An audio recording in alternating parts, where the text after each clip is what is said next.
one of the coolest and most useful is if you're holding in the center, to be able to trap the center of the stick with the back of your hand stick. And you can do that either propeller style and let it roll over your arm, or you can do it helicopter style and release from a throw or into the other side. And you're going to either grab it backhand.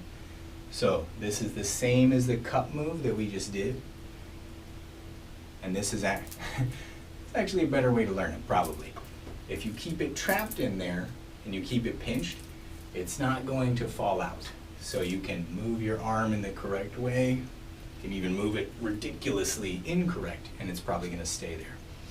So make sure you can roll one way, and then try and bring it back the other way so you know what that figure 8 spiral looks like on both sides.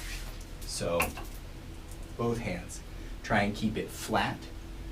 Try and keep this stick flat the whole time, and the hand stick is trapping it.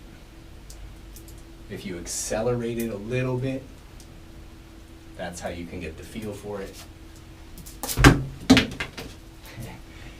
One way you're going to grab it backhand, and when you pass the other side, you're going to grab it forehand and then turn it over.